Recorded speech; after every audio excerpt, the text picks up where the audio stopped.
దేవుని వాక్యంలోకి వెళ్దాం. లోకాసు వార్త 9:23లో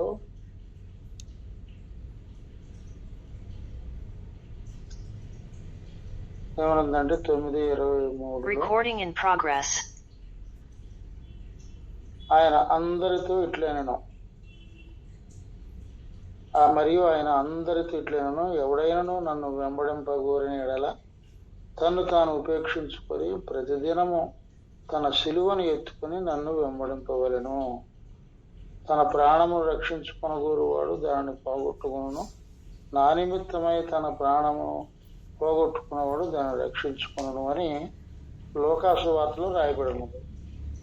మత్తయి వార్తలో ఏముందంటే 16:24లో అక్కడ ఒక మాట ఏముందంటే, అప్పుడు యేసు తన శిష్యులను చూసి, ఎవడైనా నన్ను వెంబడింపగోరినలా తన్ను తాను ఉపేక్షించుకొని తన సిలువనెత్తుకుని నన్ను వెంబడింపవలెను.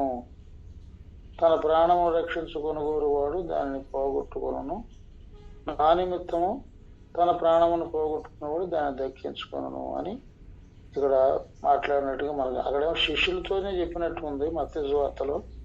కానీ లోకాసు వార్తలు అయితే అందరితోనూ చెప్పిన మాటదే. కాబట్టి ఈ దినమందు ఎంతమంది అయితే ప్రభుని వెంబడించాలనుకున్నారో, ఎంతమంది అయితే ప్రభుని నమ్మినారో వారందరికీ చెప్తున్న మాట ఏంటంటే, నన్ను వెంబడించాలనుకున్న వాళ్ళు ఈ పని చేయాలా. ఏంటి పని? తను తాను ఉపేక్షించుకోవాలా. తర్వాత ప్రతి దినము తన సిలువను ఎత్తుకోవాలి. ప్రతి దినము తన సిలువను ఎత్తుకోవాలి. అది ప్రభు చెప్పింది. ప్రతిదినము సిలువ ఎత్తుకోవటం అంటే, అసలు సిలువ అనగానే, సిలువ అనేటువంటిది ప్రపంచంలోనే ప్రతి దేశానికి చట్టం ఉన్నది. నేరస్తులను శిక్షించడం అనేది మనం ప్రతి దేశంలో ఉన్నటువంటి వారి నేరాలను బట్టి కనబడుతుంది. కొన్ని గల్ఫ్ కంట్రీస్లో అయితే తన చేతితో ఏదన్నా నేరం చేస్తే ఆ చేతిని నరికేస్తారంట, తీసేస్తారంట గవర్నమెంటే. అట్లా ఒక్కొక్క దేశంలో ఒక్కొక్క రకమైన చట్టం ఉన్నది. కానీ ప్రపంచంలోనే ఘోరమైన శిక్ష ఏంటంటే సిలువ మరణం. సిలువ వేసి చంపడమే అది గరిష్టమైంది అనమాట. అంతకంటే ఘోరమైన శిక్ష ఇంకొకటి లేదు. కాబట్టి ప్రభువుకి, యేసు ప్రభుకి, ఆయన అందరికీ ప్రభువు కాబట్టి, ఈ ఆకాశానికి, భూమికి, సమస్త సృష్టికి ఆయనే కాబట్టి, ఆయన్ని శరీరధారిగా వచ్చినప్పుడు వేసిన సిలువ ఏంటంటే, సిలువతో ఆయన్ని చంపారు. ప్రభు ముందే చెప్పాడు, నన్ను సిలువ వేస్తారు, నేను యెరూషలేముకి వెళ్తున్నాను, నన్ను సిలువ వేసి చంపుతారు, నేను మరలా 3వ దినం లేస్తాను అని ప్రభు చెప్పారు. అయితే ఆయన సిలువలో మరణించారు. ఇదంతా మనకు తెలిసిన సత్యమే. అయితే మరి ఈ దినమందు అసలు మనకేను దానికి ఇంకా సంబంధం ఏంటి? సిలువకి మనకు సంబంధం ఏంటి అంటే, ఇప్పుడు ప్రభువు నమ్మిన మనం కూడా ఏం చేయాలంటే, గలతీ పత్రికలో ఒక మాట మనం చదువుతాం. 5వ అధ్యాయంలో ఏం చదువుతామంటే, శరీర కార్యములు స్పష్టమై ఉన్నవి. సిలువ శరీరానికే కదా. అందుకనే 5వ అధ్యాయం గలతీ పత్రికలో ఏముందంటే, శరీర కార్యములు 19వ వచనంలో శరీర కార్యములు స్పష్టమై ఉన్నవి. అవేవనగా జారత్వము, అపవిత్రత, కాముకత్వము, విగ్రహారాధన, అవిచారము, ద్వేషములు, కలహము, మత్సరములు, క్రోధములు, కక్షలు, భేదములు, విమతములు, అసూయలు, మత్తతలు, అల్లరితో కూడిన ఆటపాటలు. వీటిని గురించి నేను మునుపు చెప్పిన ప్రకారము ఇట్టి వాటిని చేయువారు దేవుని రాజ్యమును స్వతంత్రించుకున్నారని మీతో స్పష్టముగా చెప్తున్నానని పౌలు భక్తుడు చెప్పాడు. కాబట్టి ఈ యొక్క కార్యాలు అంటే, ఈ యొక్క జాబితాలో ఉన్నటువంటి ఈ పేర్లకు సంబంధించినటువంటి గుణ లక్షణాలు, జారత్వము, అపవిత్రత, కాముకత్వము, విగ్రహారాధన, అభిచారము, ద్వేషములు, కలహము, మత్సరములు, క్రోధములు, కక్షలు, భేదములు, విమతములు, అసూయలు, మత్తతలు, అలరితో కూడిన ఆటపాటలు. విమతములు అంటే నేను విమతములు అంటే ఏంటో అని అనుకున్నాను. తర్వాత నేను తెలుసుకున్నది ఏంటంటే విమతములు అంటే తప్పుడు అంటే విమర్శనాత్మకమైనటువంటి తప్పుడు బోధలు అనమాట విమతములు అంటే. మత్తతులు అంటే మత్తుతో కూడినటువంటి మత్తు, త్రాగుబోతాను, ఈ మత్తుకు సంబంధించిన వాటి మత్తతులు. తర్వాత అల్లరితో కూడిన ఆటపాటలు. ఇవి ఏ ఉన్నా సరే వీటిని కూర్చుని మునుపు చెప్పిన ప్రకారం ఇట్టి వాటి చేయవారు దేవుని రాజ్యమును స్వతంత్రించుకున్నారని మీతో స్పష్టంగా చెప్తున్నానని ఇక్కడ పౌలు భక్తుడు చెప్తున్నాడు. మొన్న అయ్యగారు శాకులకోటలో 3 జాబితాలు చెప్పారు. ఇది గలతీ 5 ఇక్కడ ఉన్నటువంటి 19వ వచనంలో ఉన్నటువంటి జాబితా. తర్వాత ఇంకోటి మార్కు 7:21 హృదయంలో నుండి మనుషుల యొక్క హృదయంలో నుండి ఏమేమి వస్తాయో అవన్నీ కూడా 21వ అధ్యాయంలో, అది 21వ వచనంలో 7:21 మనకి అక్కడ కనబడుతుంది. హృదయంలో నుండి అనగా మనుషుల హృదయంలో నుండి అని మొదలేసి ఇవన్నీ కూడా మనిషి హృదయంలో నుండి వచ్చి మనిషిని అపవిత్రపరుస్తాయి అని మనం చదువుకుంటాం. లోపల నుండి అనగా మనుషుల హృదయంలో నుండి దురాలోచనలు, జాగ్రత్తములు, దొంగతనములు, నరహత్యలు, విచారములు, లోభములు, చెడుతనములు, కృత్రిమము, కామ వికారము, మత్సరము, దేవదూషణ, అహంభావన, వివేకము వచ్చును. ఈ చెడ్డవన్నీ మా లోపల నుండి బయలు వెళ్ళి మనిషిని అపవిత్రపరచునని ఆయన చెప్పాను. ఇది ఒక జాబితా. ఇంకొక జాబితా కూడా చెప్పారు అయ్యగారు.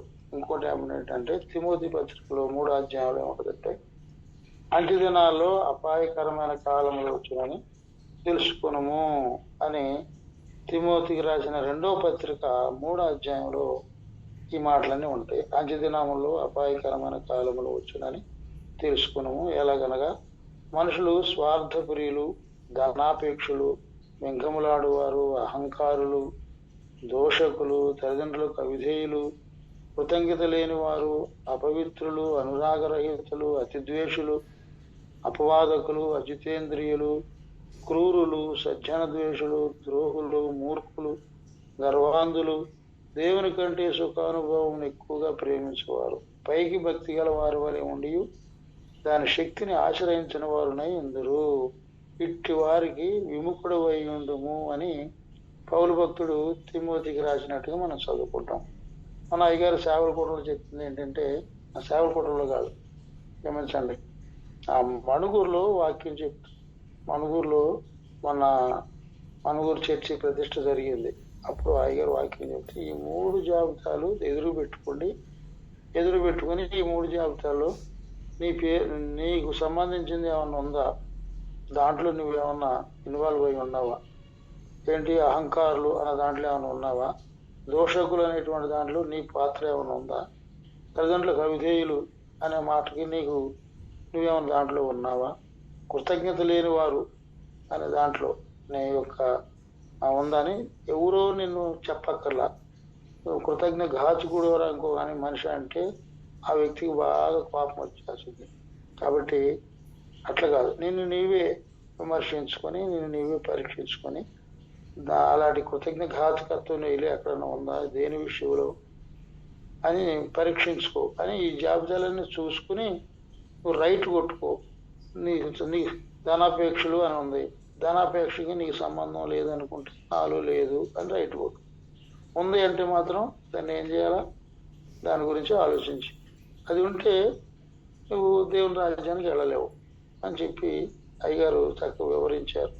అంటే మణుగూరుకి అక్కడ అన్ని రకాల డినామినేషన్ వాళ్ళు వచ్చారు, రకరకాల డినామినేషన్ వాళ్ళు పాస్టర్లు కూడా వచ్చారు.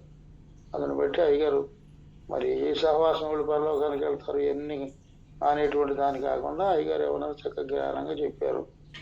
కాబట్టి ఇవి మనకు బైబిలే నిఘంటువు, ఇదే మనకు సరైన డిక్షనరీ. దీన్ని చూసి మనం నేను వెళ్తానా వెళ్ళనా, ఇగో ఈ గుణం నాలో ఉందా, ఈ పాపం నాలో ఉందా అని చూసుకుని పరీక్షించుకుని విమర్శించుకుంటే మనకి ఎంతో మంచిది. దాన్ని బట్టి మనం వెళ్తామో వెళ్ళమో అనేటువంటిది తేలిపోద్ది అని చెప్పి అయ్యగారు చెప్పిన దాన్ని బట్టి గుర్తుంది.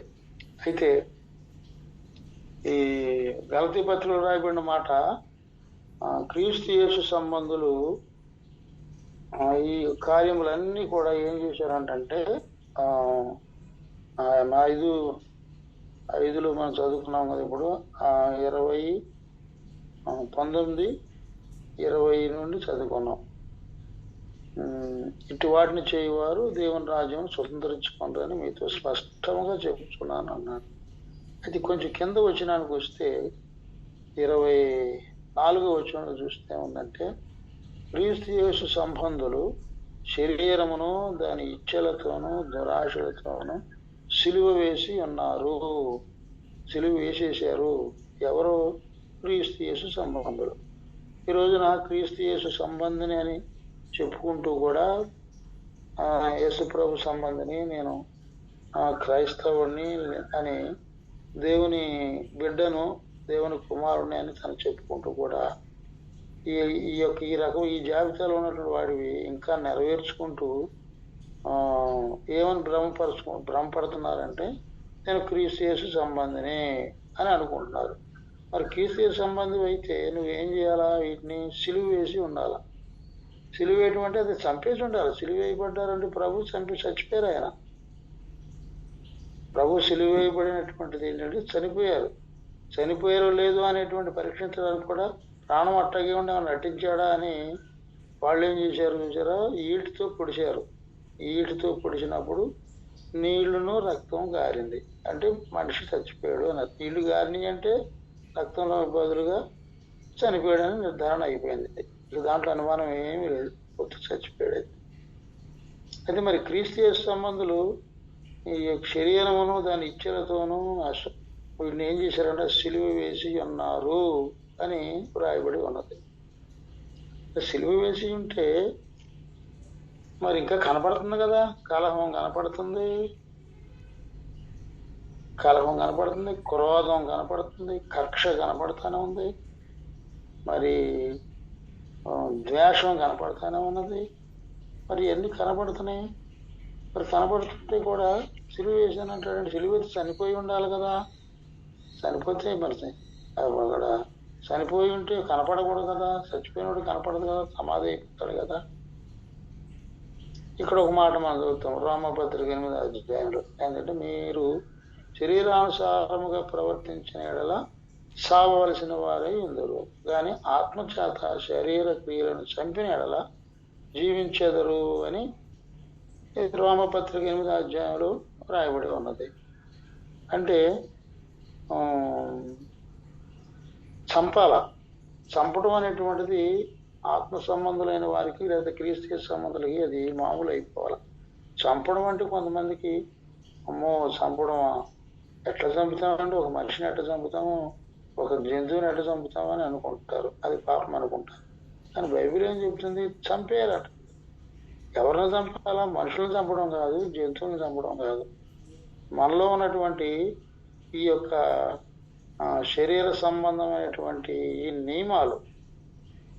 నియమము అదే గలతీ పత్రికలు ఏమన్నాడు చూసారా? ఇట్టి వాటికి విరోధమైన నియమం ఏదూ లేదు. శరీర నియమము, ఆత్మ నియమం అనే సంగతి మనకి తెలిసిపోతుంది. కాబట్టి ఆత్మ నియమం వేరు, శరీర నియమం వేరు. శరీర నియమము అది తప్పకుండా చచ్చిపోవాల్సిందే, అంటే దాన్ని సిలువ వేయాల్సిందే, దాన్ని పూర్తిగా విడిచిపెట్టాల్సిందే. కానీ అవన్నీ కొనసాగించుకుంటూనే మళ్ళా మొన్న సహోదరుడితో నేను మాట్లాడాను. ఆయన సహవాసానికి నేను రాను అని కొన్ని సంవత్సరాలు బట్టి మానేశాడు. మానేసేసి ఏమంటున్నాడంటే, నేను రానయ్యా సహవాసానికి. సహవాసం అనేటువంటిది అది దేవుడు కాదు. సహవాసం అని చెప్తున్నావు కానీ నువ్వు దేవుడు కాదు. అది మీరు మనిషినికి పూజ చేస్తున్నారు. ఆ సహవాసాన్ని నడిపించే నాయకుని పూజ చేస్తున్నారు. నాయకుడికి రాసిన గీతను మీరు దాటట్లేదు. అంటే మీది రైట్ కాదు, పూర్తిగా రాంగ్. మీరు దేవుడు మెయిన్. దేవుని ఒక నేను అన్నాను, దేవుడు అంటే ఏంటి అంటే వాక్యమే. బైబిల్లో ఉన్నటువంటి వాక్య ప్రకారం నడుచుకోవటమే దేవుడు అని చెప్పాడు. సరే, ఓకే. మరి బైబిల్లో ఉన్నటువంటి నియమము, ఆత్మ నియమం ఉంది, శరీర నియమం ఉంది కదా. మరి ఆత్మ నియమం అంటే ఏంటి? మనకు బైబిల్ ఏం బోధిస్తా ఉంది? మీ పైన నాయకులుగా ఉన్నవారు మీ ఆత్మలను కాయిచున్నారు. హెబ్రీ పత్రికలో రాయబడి ఉన్న మాట. హెబ్రీ పత్రికలో ఏమనుందంటే 13వ అధ్యాయంలో 17వ వచనంలో ఏముందంటే 16 నుండి చదువుదాం. ఉపకారము ధర్మము చేయ మరచిపోకుడి, అట్టి యాగములు దేవునికి ఇష్టమైనవి. మీ పైన నాయకులుగా ఉన్నవారు లెక్క ఒప్పజెప్పవలసిన వారి వలె మీ ఆత్మలను కాయచున్నారు. వారు దుఃఖముతో ఆ పని చేసిన ఎడల మీకు నిష్ప్రయోజనము గనుక దుఃఖముతో కాక ఆనందముతో చేయనట్లు వారి మాట విని వారికి లోబడి ఉండుడి అని ఉన్నది కదా. మరి మీ పైన నాయకులు అంటే ఎవరు? నిన్ను ఆత్మలో నడిపించిన వారు. పౌలు భక్తుడు ఏం చెప్పినాడు? ఉపదేశకులు 10,000 మంది ఉండొచ్చయ్యా. మీకు 10,000 మంది దగ్గర ఉపదేశాలు వినొచ్చు, ఎన్నో కొన్ని సత్యాలు నేర్చుకోవచ్చు. కానీ ఉపదేశకులు చాలా మంది ఉండొచ్చు, కానీ తండ్రులు మాత్రం అనేకులు లేరు. ఒక్కడే తండ్రి. భూమి శరీర నియమం ప్రకారం కూడా తండ్రి ఒక్కడే ఉంటాడు, 4 తండ్రులు ఉండరు. కాబట్టి తండ్రి ఒక్కడే. అలాగే ఆత్మనియములు కూడా తండ్రి ఒకడే. పౌలు భక్తుడు ఏమన్నాడంటే, నిన్ను మేము ఆత్మలో కన్నాను, రసవేదన పడి, కాబట్టి మీరు నాకు కుమారులు, నేను మీకు తండ్రిని అని పౌలు భక్తుడు చెప్పాడు. నేను ఆ సహోదరునితో చెప్పింది ఏంటంటే, అరే నువ్వు ఎక్కడ రక్షించబడ్డావు, ఎట్లా నువ్వు సేవకుడు అయ్యావు, లేకపోతే నువ్వు ఎట్లా ఈ దినముందు నీ సేవ చేస్తున్నావు, నువ్వు అది మర్చిపోతే ఎట్లా? నేను మర్చిపోలేదు అంటున్నాడు. మరి మర్చిపోకపోతే ఎందుకు? మరి నాయకుడు చెప్పినటువంటి మాట వినకుండా 6 సంవత్సరాలు నువ్వు పూర్తిగా దేవుని సమాజానికి వేరైపోయి మరి విరోధంగా మాట్లాడుతూ, ఆ విరోధంగా మాట్లాడుకుంటే దాంట్లో తప్పులు కనపడుతుంది, తప్పులు ఎత్తి చూపించొద్దా? తప్పు చూపించడం రైట్ కాదా, రాంగా అని మాట్లాడాడు. అంటే నేను మీకు ఏం గుర్తు చేస్తున్నానంటే, అతను నడుస్తున్నది నియమం ప్రకారం లేడు, కానీ ఆత్మ తండ్రికి ఆయనకి సంబంధమే లేదు. లేకుండానే మళ్ళీ నేను సేవ చేస్తున్నాను, దేవుని వాక్యం ప్రకారం నడుస్తున్నాను అనుకుంటున్నాను. కాబట్టి మనం కూడా చాలా సందర్భాల్లో అనుకుంటాం, ఇవన్నీ ఉండి కూడా ఈ సిలువ వేయవలసిన అన్ని లక్షణాలు ఉంచుకుని కూడా ఏమనుకున్నాం అంటే, నేను క్రీస్తు యేసు సంబంధనే, నేను దేవుని రాజ్యానికి వెళ్తాను అని మనల్ని మనం భ్రమపరుచుకుంటున్నాము అని నాకు అర్థమైంది. అది మీకు జ్ఞాపకం చేస్తున్నాను. మరి దాని సిలువ వేయలా. ఇది చూడండి, తిమోతి పత్రికలో రాయబడిన మాట, మనుషులు స్వార్థ ప్రియులు అని ఉన్నది, ధనాపేక్షలు. ఈ ధనాపేక్ష అనేటువంటి ఈ మాట లేదనుకుంటున్నాం, కానీ అది సరిగ్గా లోతుగా పరీక్షించుకుంటే అది ఉంది. మరి దాన్ని ఏం చేయాలా? చంపేయాలి కదా, నిర్మోహమాటంగా చంపాలి కదా. చంపట్లా. చంపకుండానే మళ్ళీ ఏం చేస్తున్నామంటే, నేను క్రీస్తు యేసు సంబంధనే అని. అదే ఇక్కడ పైకి భక్తి గల వారి వలె ఉండి దాని శక్తిని ఆశ్రయించిన వారునై ఉందురు, ఇట్టి వారికి విముఖుడువై ఉండము అన్నాడు పౌలు భక్తుడు. అంటే పైకేమో భక్తి గలవాడిగా కనపడుతున్నావు, ధనాపేక్ష లేని వాడిగా కనపడుతున్నావు, కానీ నీ వ్యవహారం అంతా ధనాపేక్షతోనే ముడివేయబడి ఉంది. అదే ఆశిస్తున్నావు. ఇప్పుడు దేవుని ఇంటికి వెళ్ళావు, మాట్లాడడానికి వెళ్ళినప్పుడు అతను ఆత్మీయత ఎట్లుందో అది చూసి ఆత్మీయంగా ఎక్కడున్నాడు ఏంటి అని చెప్పి తెలుసుకుని ఆ వ్యక్తితో మాట్లాడి ఆత్మీయంగా తనను బలపరిచి రావాలి. కానీ నువ్వేం చేస్తున్నావు? ఒక బిజినెస్ ఎంటర్ పెట్టుకెళ్తున్నావు. ఏదో ఏంటి బిజినెస్ చూపించుకెళ్ళి, ఇది కొంటే ఇది తీసుకుంటే నీకు అవి వస్తాయి, ఇవి వస్తాయి, నెలకి తప్పకుండా నీకు ఇట్లా డబ్బులు వస్తాయి, దీంట్లో జాయిన్ అవ్వు అని చెప్పేసి చేస్తున్నారు. చేసుకుంటూ మరి ఎందుకు ఇంతకీ వెళ్ళింది? నువ్వు ఆత్మీయంగా నడుస్తున్నా అంటున్నావు, కానీ నువ్వు ఈ సొంతగా కాదు, నా లెక్కలో చేరు. అంటే ఈ వ్యక్తి యొక్క లెక్కలో చేరితే ఈ వ్యక్తికి ఆ బిజినెస్ చేసేవాళ్ళు ఏం చేస్తారంటే, నువ్వు ఎంతమందిని జాయిన్ చేసావు కాబట్టి నీకు ఇంత కమిషన్ ఇస్తాను అన్నట్టుగా చేస్తున్నారు. అప్పుడు మరి ఇదేంటి? ఇది ధనాపేక్షే కదా. మరి ఆత్మీయంగా నడిపించడానికని వెళ్తున్నావు కానీ ఆత్మీయంగా నడిపించట్లా. ఇది ఈ యొక్క బిజినెస్ చేస్తున్నారు. ఇలా నేనేమనుకుంటానంటే ధనాపేక్ష అనేటువంటిది మొన్న అయ్యగారు సేవకులు చెప్పారు, సమస్తమైన కీడులకు మూలము అన్నారు. అది బైబిల్లో ఉన్న మాటే. ధనాపేక్ష సమస్తమైన కీడులకు మూలము అని మనం తిమోతి పత్రికలోనే మొదటి పత్రికలోనే మనం చూస్తాం.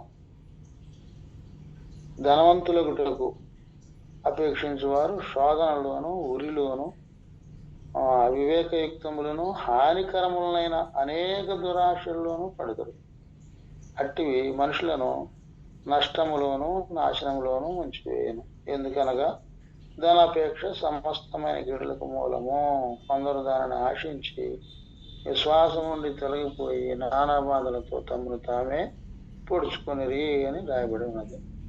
కాబట్టి పిల్లరా, ఈ దినమందు మరి ఆత్మ నియమాన్ని ప్రక్కన పెట్టేసి, ఇప్పుడు ఆత్మనియమం అంటే నాకు అర్థమైంది ఏంటంటే, ఆత్మీయమైన తండ్రి ఒకడు ఉంటారు తప్పకుండా. ఒక రక్షించబడిన వ్యక్తికి తను నడిపించినటువంటి తన ఆత్మలో వాళ్ళు ప్రసవ వేదన పడకుండా ఒక వ్యక్తి బయటపడ్డావు, నిజంగా రక్షణ పొందాడు అంటే అతను ఒక ఆత్మీయ తండ్రి ఉంటాడు. ఆత్మీయ తండ్రికి ఆయనకి ఎప్పటికీ కనెక్షన్ ఉండాలి. కానీ ఆత్మీయ తండ్రిని విడిచిపెట్టేస్తున్నారు, నీతో సంబంధం నాకు లేదు పో అని అంటున్నారు.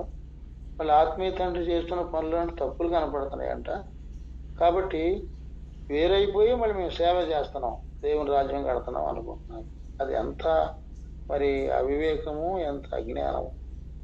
నేను ఆ సహోదరుడితో చెప్పాను, ఆత్మ నియమాన్ని తప్పిపోతే ఇక అన్ని నువ్వు తప్పిపోయినట్టేనయ్యా. నువ్వు శరీర నియములు ఉన్నట్టే అది నువ్వు అర్థం చేసుకోకుండా నీకు తోచినట్టు చేస్తాం, పూర్తిగా రాంగయ్యా బాబు. అటు దేవుని సందులో నువ్వు పరీక్షించుకో. అదే బైబిల్ పట్టుకుని బోధ చేస్తున్నావు, ఆ బైబిల్లో ఉన్న దానికి నువ్వు లోపడతలేదు అంటే దాన్ని నువ్వు చంపట్లా. అటు క్రీస్తు యేసు సంబంధులు వీటిని ఏం చేయాలట, శరీరమును దాని ఇచ్చలతోనూ ఏం చేయాలంటే సిలువ వేయాలి. సిలువ వేయాలి. సిలువ వేస్తే అది చచ్చిపోద్ది. చంపివేయడి అని ఉంది. కాబట్టి చంపడం అంటే సిలువేసి చంపాల, మరి ఎట్లా మామూలుగా చంపడం కాదు, సిలువేసి చంపాలి. అప్పుడు అది పూర్తిగా అది ఇక దాంట్లో ప్రాణం ఏమి ఉండదు. యేసుప్రభు చచ్చిపోయినట్టుగా నిజమా? చచ్చిపోయాడా? చనిపోయాడు ఆయన అనగానే చనిపోయాడా? నిజమేనా? ఆయన చనిపోయినప్పుడు భూకంపం వచ్చింది, మరి కొంతమంది సమాధుల నుండి లేచారు. ఇవన్నీ జరిగి చూస్తే ఆ రోమ అధిపతి ఏమన్నాడంటే, నువ్వు వెళ్ళి సరిగ్గా చూడరా చచ్చిపోయలేదు అని చూసి కాకపోతే వెళ్ళాడు. వీటితో పొడిచినట్టుగా మనం చదువుతాం రాయబండ చరిత్ర. వీటితో పొడిచినప్పుడు నీళ్లు, డొక్కలో పొడిచినప్పుడు నీళ్లు రక్తం కారింది. అంటే నిర్ధారణ అయిపోయింది చనిపోయాడు. ఒక మనిషి చనిపోయినట్టు గుర్తు ఏంటి అంటే ఇక మెసలడం. మొన్న ఈ మధ్య కూడా ఒక అతను చనిపోతే హాస్పిటల్కి వేసుకెళ్ళాడు. హాస్పిటల్కి వేసుకెళ్తే చూస్తే తనలో ప్రాణం లేదు. ఎట్లా తెలిసింది? డాక్టర్కి పల్స్ చూశాడు, ఏమీ లేదు, చల్లగా పడిపోయింది. అట్లా కొంచెం మనకి అయిపోతుంది. డాక్టర్ కొన్నిసార్లు పరీక్షలు చేసేది ఏంటంటే కంట్లో పొడుస్తారు, అది చచ్చిపోయిందా బ్రతుకుందా అనడానికి. కన్నుని అటు పొడిస్తే కన్ను రెప్ప అట్లా మూసిందంటే బ్రతికే ఉన్నట్టు. కంట్లో పొడిచినా సరే అది ఏం చప్పుడు చేయట్లేదు, కదలగలేదు, దానికి స్పందన లేదు అంటే చచ్చిపోయినట్టు గుర్తు. అలాగే దినమందు మరి ఈ యొక్క శరీర కార్యములు అనేవి ఉన్నాయో లేవు అనేటువంటిది ఎట తెలిస్తే, అవి చచ్చిపోయినాయో లేవు అనేటువంటిది ఎట తెలుస్తుంది, సిలువ వేసామా లేదా అనేటువంటిది ఎంత తెలుస్తుంది అంటే ఒకసారి కదిపి చూస్తే తెలుస్తుంది. ఏం కదిపి చూడాలా? మనిషిని పలకరించినప్పుడు తనకి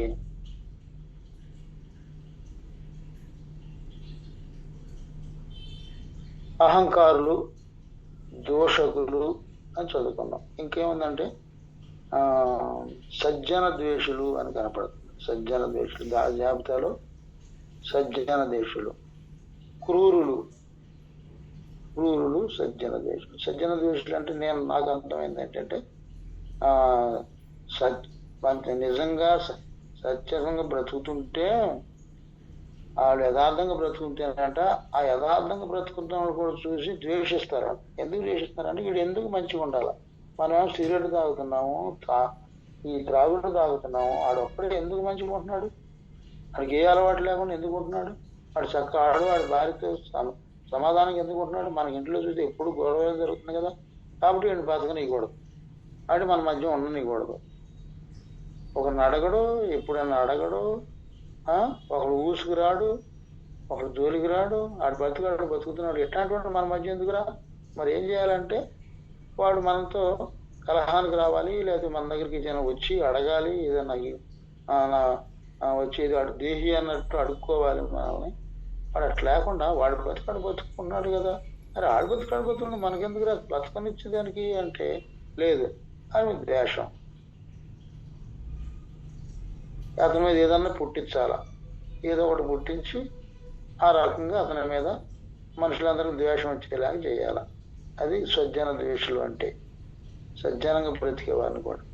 నాకు గుర్తుంది, మా అమ్మగారు బ్రతుకున్న దినాల్లో చెప్పారు.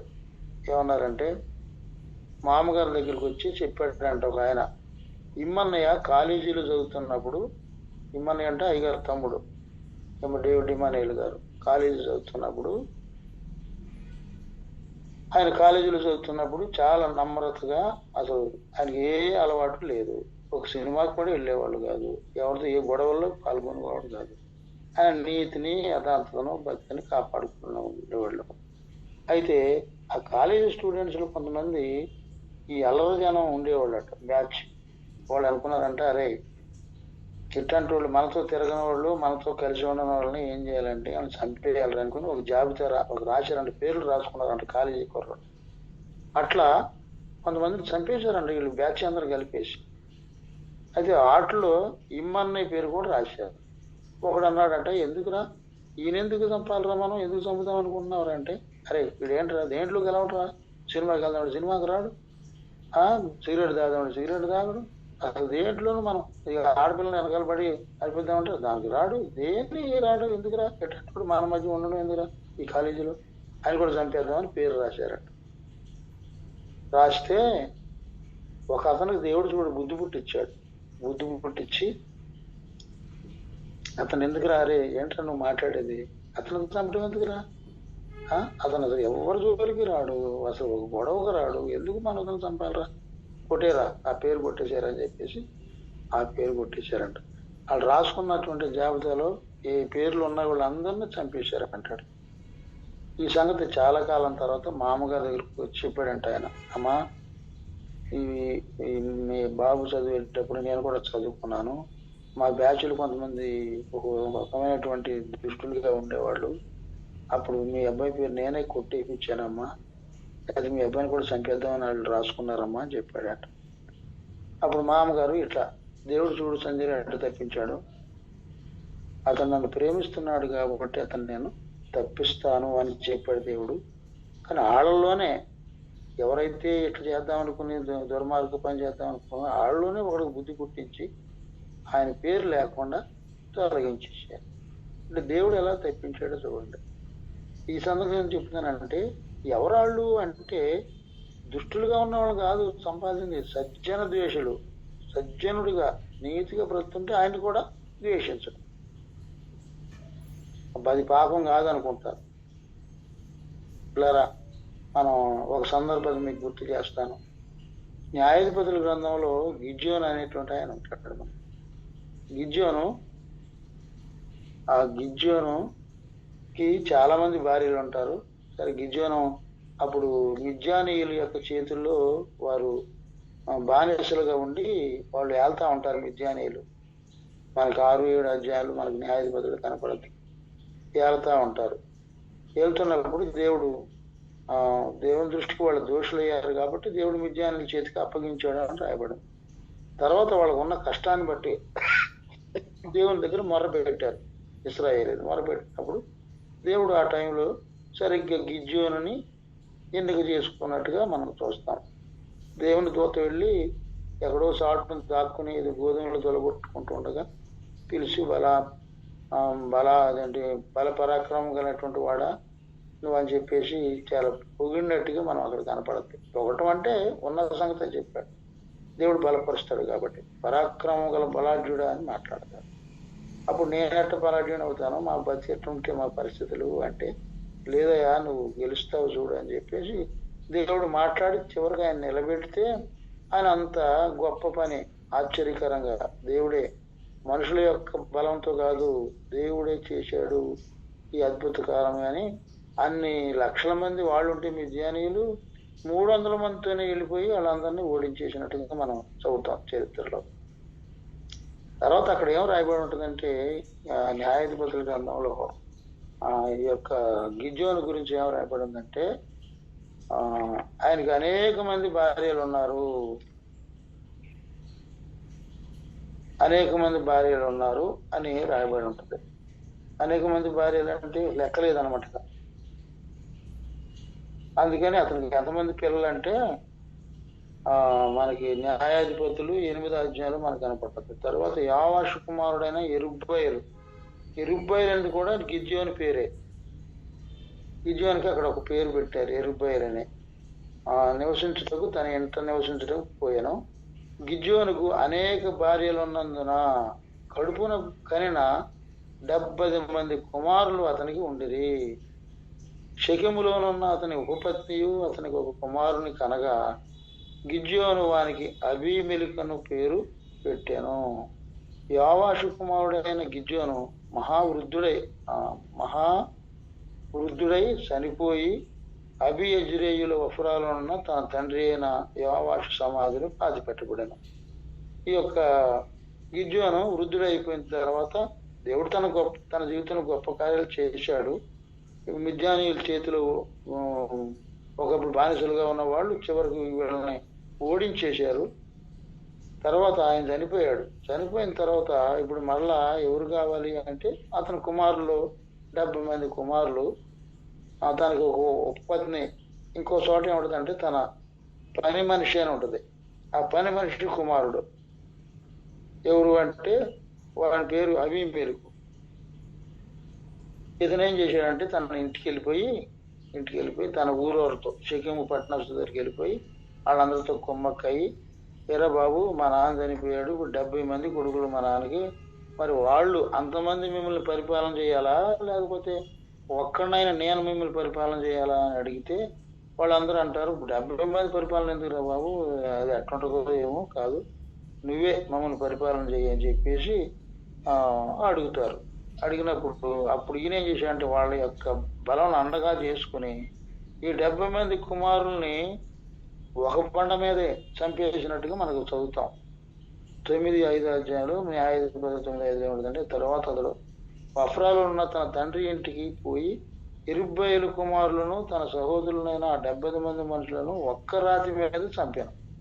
ఎరుబ్బయలు చిన్న కుమారుడైన యోతాము మాత్రమే దాగి ఉండి తప్పించుకున్నాడు. యోతాము అనేటువంటి ఒక చిన్నవాడు మాత్రం తప్పించుకొని పోయాడు ఈ 70 మందిలో. ఇక మిగిలిన వారు అందరినీ చంపేశాడు. ఎవరు? అబీమెలెకు. ఈ అబీమెలెకు ఎవరు? మళ్ళీ ఆ పని మనిషి యొక్క, అంటే తను ఒక పత్నిగా చేసుకున్నాడు కానీ ఆ పని మనిషి ఆ అమ్మాయి, ఆమె పుట్టినోడే ఈ యొక్క అబీమెలెకు అనేవాడు.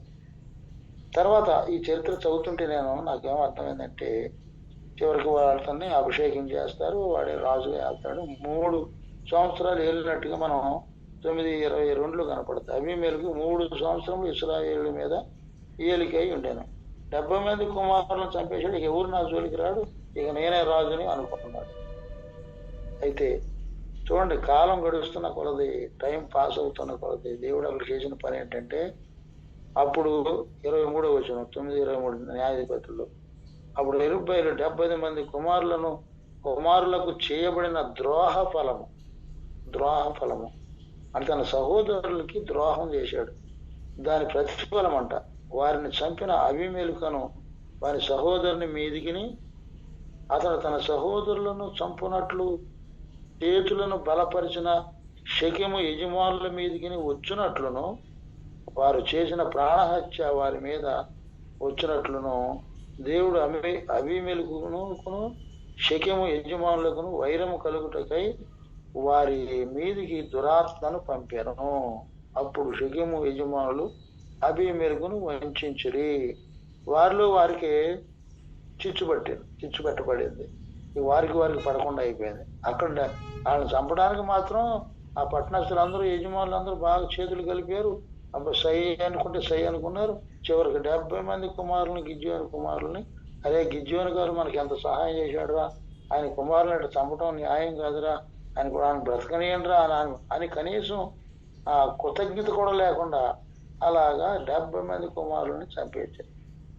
దానికి ఎవరు అంటే మరి ఈడే అబీమెలెకు అనేవాడు. ఈ అబీమెలెకు అనేవాడు ఎవడు అంటే గిద్యోని కొడుకే, ఒక పని మనిషి యొక్క కొడుకు. ఇక్కడ చూడండి, నేను ఇది చదువుతున్నప్పుడు నాకు అర్థమైంది ఏంటంటే,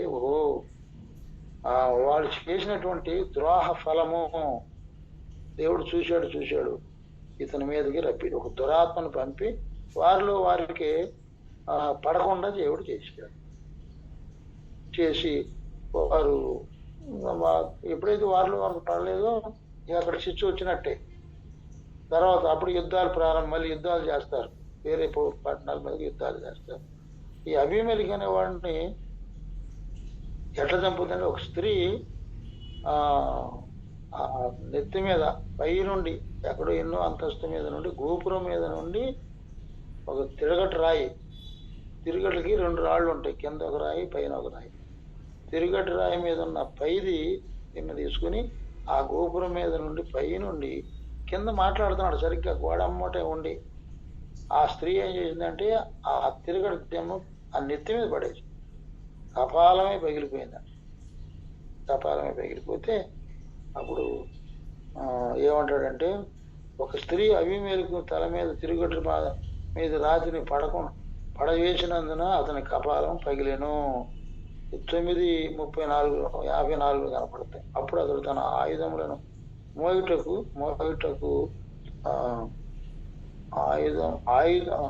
క్షమించండి.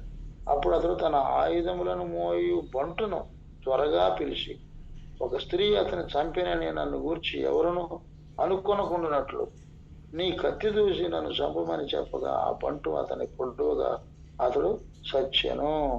అబీమెలెకు చనిపోయినని ఇశ్రాయేలు తెలుసుకున్నప్పుడు ఎవరి చోటికి వారు పోయిరి.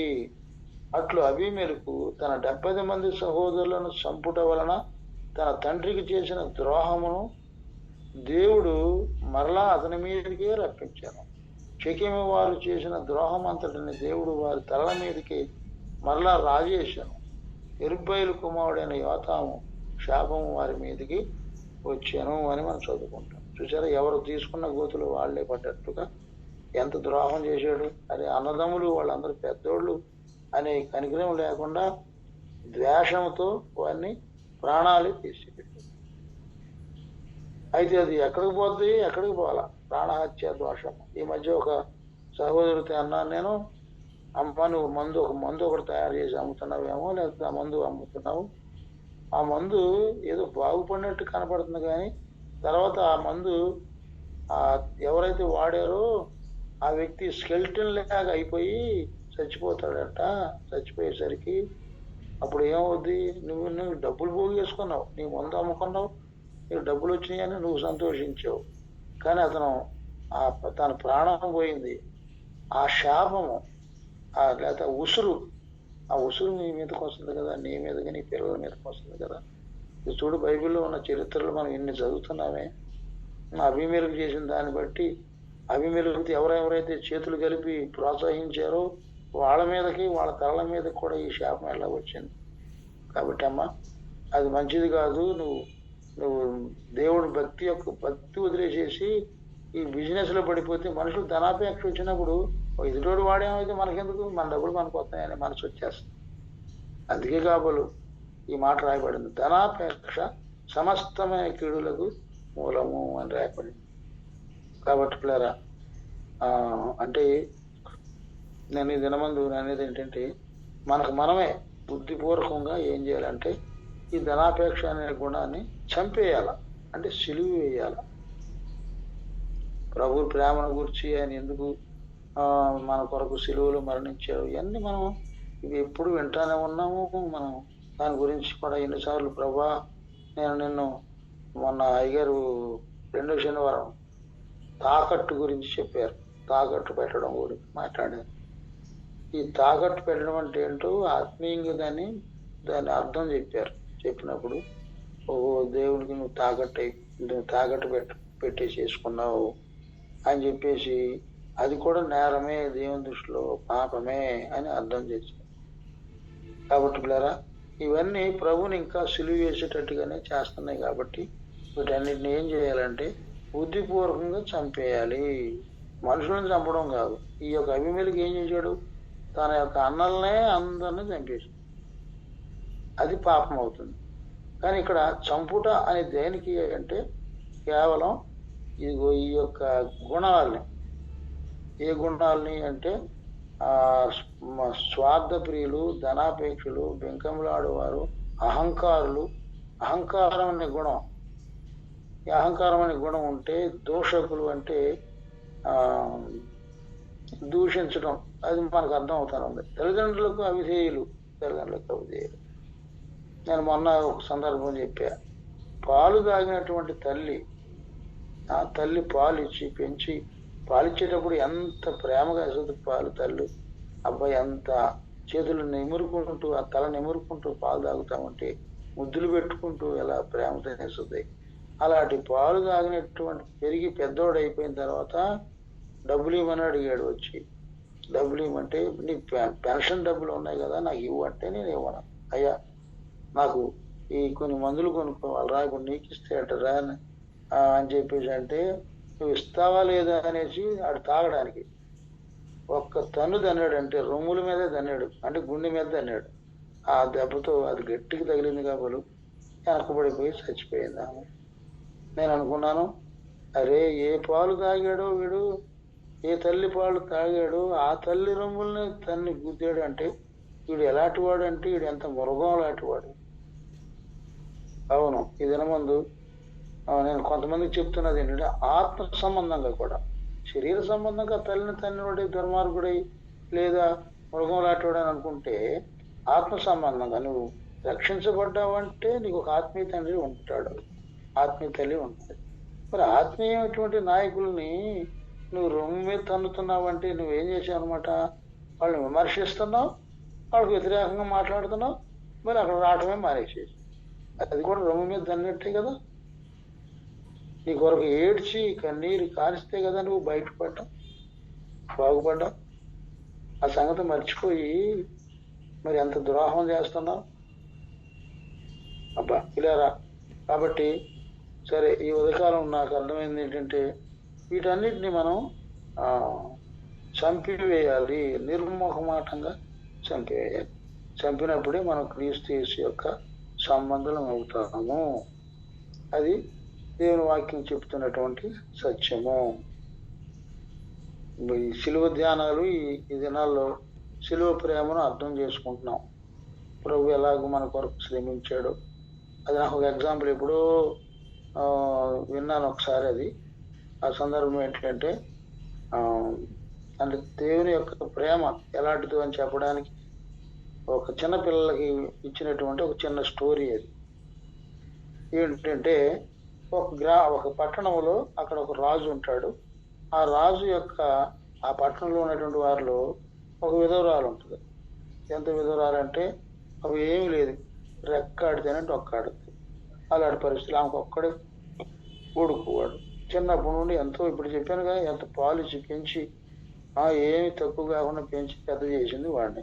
పెద్దోడు అయిన తర్వాత ఈ అల్లరి జనంతో అల్లరి మోగలతో స్నేహం చేసి దుష్ట సాంగత్యము మంచి నడవన చెరుపునన్నట్టుగా వాడు ఏమిప్పాడంటే దొంగతనానికి అలవాటు పడ్డాడు. దొంగ అయిపోయాడు.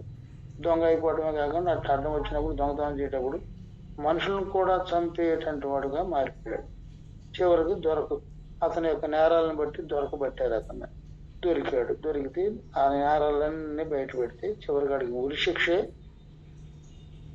శిక్షగా వేసాడు ఆ రాజు. అది న్యాయం, అది చట్ట ప్రకారం. అన్ని చాలాసార్లు పెట్టారు, పలానా రోజున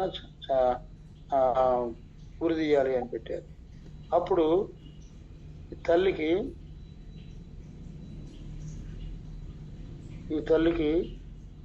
తెలిసింది. ఒక లెటర్ వస్తుంది, ఇటమ్మా నీ కొడుకు చెరసాల్లో ఉన్నాడంట, ఇన్ని రోజుల తర్వాత విడదీస్తారంట అని చెప్తే ఆ పోస్ట్ మ్యాన్ తీసుకొచ్చిన ఉత్తరాన్ని అయ్యా చదువు అయ్యే దాంట్లో ఏముందంటే నీ కొడుకు దగ్గర నుండి వచ్చిందమ్మా అని చెప్పేవారికి ఆమెకి ఆమె ప్రాణం లేచి వస్తాం. అమ్మయ్య నా కొడుకు దగ్గర నుండి వచ్చిందా, ఎంతకాలం అయిపోయింది అని చూసి రావడం మానేశాడు, ఎక్కడున్నాడో ఏంటో అని చదివితే ఇట్లా చెరసాలలో ఉన్నాను తెలిస్తే అప్పుడు చెరసాలకి వెళ్ళి చూస్తే ఏడుస్తాడు. అమ్మా ఇక నన్ను చంపేస్తారు, నన్ను ఉరి చేస్తున్నారు అనగానే ఆ తల్లికి ప్రాణం తరిగిపోయి దీన్ని ఎవరు విడిపిస్తారని చెప్పేసి ఆ పట్టణపు రాజు దగ్గరికి వెళ్ళి కాళ్ళ ఏళ్ల పడుతుంది. పడితే ఆ రాజు ఏం చేశాడంటే ఆమెని ఈ మరి కొడుకు చేసిన నేరాన్ని బట్టి వీడేమో మరణ శిక్షకి అప్పగించాల్సింది, ఉరి వేయాల్సిందే, అది తప్పించడానికి వీల్లేదు. ఈ తల్లి ఏడుపు చూస్తే అదే నా పరిపాలన ఉంది కదా, ఆ తల్లి వాస్తు వస్తుంటే ఆయనకి జాలి వేసింది. సరే ఏం చేద్దాం అనుకున్నాడు, ఒక పరీక్ష పెట్టాడంట. సరిగ్గా అది కోతకాలం, పొలాలు కోసే కాలం. అది ఒక్క మనిషికి కొయ్యాలంటే రోజంతా ఒక్క మనిషి కొయ్యాలంటే అరెకరం కొయ్యటం అసాధ్యం. అయితే తనకు భూమి చూపెట్టాడు. సరేనమ్మా నీ కొడుకుని తప్పిస్తాను, ఉరి శిక్ష వేయకుండా తప్పిస్తాను, నువ్వు ఇది ఇంత ఏరియా అని చూపించి ఆ ఏరియా చూపించి రేపు ఒక్కరోజులో సాయంత్రం 6 గంటలు, పొద్దున్న 6 గంటల నుండి సాయంత్రం 6 గంటల లోపల నువ్వు ఈ పొలం అంతా కోస్తే అప్పుడు నీ కొడుకుని తప్పిస్తానని తనకు తెలుసు కపటంగా. అంటే ఆమె వాదార్చినటువంటిది కొయ్యలేదు కాబట్టి నేనేం చేస్తాను, నీ కొడుకుని వృద్ధిస్తానని చెప్పేసి అక్కడ షరతు పెట్టి అప్పగిస్తే ఈమె పొద్దున్నే వెళ్ళిపోయిందంట. గొడవలు తీసుకుని వెళ్ళిపోయి పొలం ఆయన చూపించిన ఏరియా అంతా కోస్తా ఉంది. ఒక మనిషికి అది అసాధ్యం, కొయ్యలేదు. కానీ మంచి దాహం వేస్తుంటే అట్లాగే నోరు ఎండిపోయినా సరే లేవకుండా నేను లేచి కొంచెం నిలబడ్డానా మళ్ళీ నాకు ఆగిపోతే నా కొడుకు చచ్చిపోతాడేమో అని భయపడుతూ కనీసం నడుము బీగుతున్నా సరే అట్లాగే వంగిపోయి నా కొడుకుని బతికించుకోవాలని ప్రయాసపడి చివరికి మొత్తం రాజు చూపించిన ఏరియా అంతా కోత కోసేసే వరకు లాస్ట్ పన ఆ మూల మీద చేతి పన పట్టుకొని అమ్మయ్య నా కొడుకు బ్రతికాడుక, నేను రాజుగారు చూపించిన దాన్ని కోసేసాను అయిపోయిందని లేచి అప్పుడు నిలబడిందంట. నిలబడగానే ఆ చేతిలో పన చేతిలోనే నుండి జారిపోయిందంట. ఈ చేతిలో కొడవలి జారిపోయిందంట. జారిపోయిన తర్వాత రాజుగారు అప్పటికే 6 గంటలకు వచ్చేసాడంట. ఈ అమ్మాయిని కొయ్యలేదు కదా అనుకున్నాను, చూస్తే ఆ ఏరియా అంతా కోసేసిందంట. ఆ మూలన ఎక్కడో ఉందంట చివర. రాజుగారు కూడా తనతో ఉన్న సేవకులతో పాటు వెళ్ళాడు. ఆడు కొడుకుని కూడా తీసుకుని వెళ్ళాడట. తీసుకుని వెళ్తే ఈ అమ్మాయి కొడుకుని కూడా తీసుకెళ్ళాడు. అక్కడికి వెళ్ళేసరికి చేతిలో పని జారిపోయింది, కొడవలు కూడా జారిపోయింది, అయిపోయింది. లాస్ట్ కింద కొప్పు కూలిపోయిందంట. కూలిపోగానే అబ్బా మీ అమ్మ అసాధ్యురాలరా, నువ్వు బ్రతికేవరా, నేను పెట్టినటువంటి పరీక్షకు మీ అమ్మ సక్సెస్ చేసిందిరా, సాహసించిందిరా, నేను అసాధ్యం అనుకున్నా కానీ సాధ్యపరిచింది. ఎంత కష్టపడిందో, ఎంత శ్రమ పడిందో, నోరు ఎండిపోతున్నా సరే అట్టగే కనపడింది. అప్పుడు వెళ్ళి కొడుకు మీద పడి అమ్మా నేను బ్రతికానమ్మా అని మీద పడి అమ్మా ఒకసారి చూడమ్మా, రాజు నన్ను నా తప్పులను క్షమించాడమ్మా, నన్ను బ్రతికానమ్మా, నన్ను చూడమ్మా అంటే ఆ తల్లి అప్పటికే ప్రాణం పోయింది. ఏం చేస్తుంది? కానీ తను సంతోషించింది ఏంటంటే నా కొడుకును బ్రతికించుకున్నాను అని తన ప్రాణాన్నే త్యాగం చేసి. కాబట్టి ప్రభు ఎలాగూ మన కొరకు మనం బ్రతకాలని, నిరంతరం బ్రతకాలని ఆయన మన కొరకు ప్రాణం పెట్టి సిలువలో యాగం అయిపోయినాడు. కాబట్టి ప్రభు ప్రేమను మనం మరవకుండా అడుగడుగున ప్రభు యొక్క ప్రేమను గుర్తు చేసుకుంటూ మనం ఇప్పుడు ఏమన్నాడు, కొడుకు ఏడుస్తున్నాడంటే అమ్మా ఇక నేను చేయనమ్మా దొంగతనం, అమ్మా ఇక మళ్ళీ నేను దొంగతనం చేయనమ్మా, ఇంకెవరిని చంపనమ్మా, ఈ ఒక్కసారికేనమ్మా అని చెప్పి ఆ శవం మీద పడి ఏడుస్తున్నాడు. రాజుగారు చివరికి అబ్బాయి మీ అమ్మ చాలా సాహసవంతురాలయ్యా, ఆమె ప్రాణం పెట్టేసింది నీకోసం, నువ్వు బ్రతకాలని, ఇక నుండన్నా నువ్వు జాగ్రత్తగా బ్రతకరా బాబు అని చెప్పేసి వదిలేసిపోయారండి. కాబట్టి పిల్లరా, దేవుడు మనల్ని ప్రేమించి మన జీవితానికి చేసినటువంటి ఆయన గొప్ప త్యాగము అదే మనం ఎప్పుడు జ్ఞాపకం చేసుకుని మనం బ్రతుకున్నామంటే ఆయన కృప, ఆయన ప్రేమ. ఈ రోజున తినగలుగుతున్నాము, తిరగలుగుతున్నాము అంటే ఆయన ప్రేమ. కాబట్టి ఆయన ప్రేమను అన్నడూ మర్చిపోకుండా అది దావీదు చెప్పాడు కదా, యెహోవా చేసిన ఉపకారములను అన్నడూ మరో నా ప్రాణమా అని చెప్పేసి తన ప్రాణంతోనే చెప్తున్నాడు. కాబట్టి కృతజ్ఞ ఘాతుకులుగా బ్రతకకుండా కృతజ్ఞత కలిగి బ్రతకాలని దేవుని యొక్క ఉద్దేశమై ఉన్నది. మరి ఎప్పుడు మనం అట్లా బ్రతకగలము అంటే ఈ ఈ యొక్క మనలో ఉన్నటువంటి గుణాలన్నీ, ఈ చెడ్డ గుణాలన్నిటినీ ఏం చేయాలంటే సిలువ వేసేయాలి. ఒకేసారి కాదు, ఒక్కొక్క దేని దాంతోనే. తేలు లేదా పాము పిల్లలు, తేలు పిల్లలు దొరికితే ఏం చేస్తాం? ఒక్కో దాన్ని బట్టి తలకాయ చితకబడుతాం, ఒక్కో దాన్ని తలకాయ చితకబడుతూ చంపేస్తాం. ఈ సంగతి మనకు తెలుసు. కానీ మనలో ఉన్నటువంటి, నీలోనే ఉన్నటువంటి ఈ యొక్క చెడ్డ గుణాలని ఒక్కొక్క దాన్ని తీసి సిలుగు వేసి కొట్టి చంపేయాలి.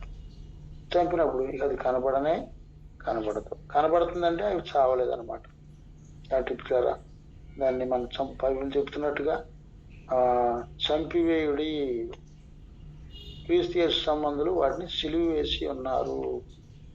ఆ యొక్క అర్థానికి మన జీవితాన్ని కూడా సిద్ధపరచుకుందాం, ప్రార్థన చేసుకుందాం. పరిశుద్ధుడా, ప్రేమగల ప్రభువా, మీ నామమునకు స్తోత్రములు నాయన. ఈ ఉదయకాలం కొరకు మరి ఒకసారి వందనాలు ప్రభువా. ఈ వాక్యంలో ఎన్నో సత్యాలు మా కొరకు రాసి ఉంచావు. మా కొరకు నువ్వు సిలువలో ఎలాగూ ప్రాణాన్నే త్యాగం చేసావు ప్రభువా, మీకు వందనాలు ఆయన. మంచివారి కొరకు ఎవరైనా త్యాగం చేస్తారు, కానీ చెడ్డవారి కొరకు ప్రభువా, నమ్మక ద్రోహం చేసిన వారి కొరకు నువ్వు ప్రాణం పెట్టి మమ్మల్ని బ్రతికించడం కొరకు ఎలాగూ యాగం అయిపోయావు. మీకు వందనాలు ప్రభువా. మీరు చేసిన మేలును మర్చిపోకుండా కృతజ్ఞత కలిగి బ్రతకాలం అంతా కూడా మీకును మీ బిడ్డల ఎడలు కూడా కృతజ్ఞత కలిగి బ్రతకడానికి మాకు మార్గం చూపించిన వారు వారే కదా, నీ ప్రేమను తెలియజేసిన వారు వారే కదా ఆయన. వారి మాట విని లోబడి ఉండటానికి మాకు సహాయం చేయమని యేసు నామమున బట్టి అడుగుతున్నాం తండ్రి, ఆమేన్.